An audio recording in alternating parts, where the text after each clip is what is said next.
உழைக்கிற நோக்கம் உறுதியாயிட்டால் கெடுக்கிற நோக்கம் வளராது, மனம் கீழும் மேலும் புரளாது.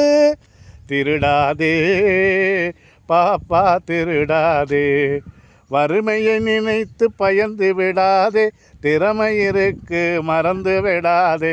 திருடாதே பாப்பா திருடாதே. மக்கள் திலகம் புரட்சித் தலைவர் பொன்மனச்செம்மல் எம்ஜிஆர் அவர்களுடைய ஆசையோடு நடைபெறவிருக்கின்ற 2026 சட்டமன்ற தேர்தலில் கடையநல்லூர் சட்டமன்ற தொகுதி வேட்பாளராக மக்களின் ஆசையோடு சேவை செய்ய இருக்கிறேன். நம்முடைய கடையநல்லூர் சட்டமன்ற தொகுதியில் அனைத்து தரிசு நிலங்களை மேம்படுத்துகின்ற வகையில் அனைத்து பகுதிகளிலும் மர வளர்ப்பு திட்டத்தை செயல்படுத்த இருக்கிறோம்.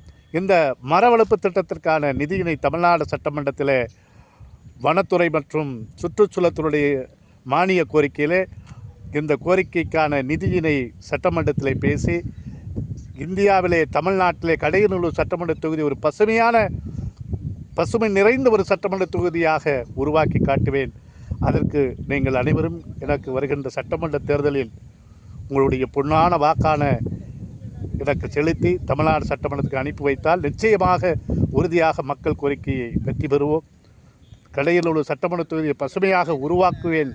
ஆகவே மக்கள் கோரிக்கையை மத்திய மாநில அரசுக்கு எடுத்து சென்று இந்த பசுமையான கடையநல்லூர் சட்டமன்ற தொகுதியை உருவாக்கிட அனைத்து பொதுமக்களையும் ஒன்று திரட்டி மர வளர்ப்பதற்கான அனைத்து கட்ட முயற்சி எடுப்பேன் என்பதை கூறி மகிழ்ந்து சமர்ப்பணம் செய்கிறேன்.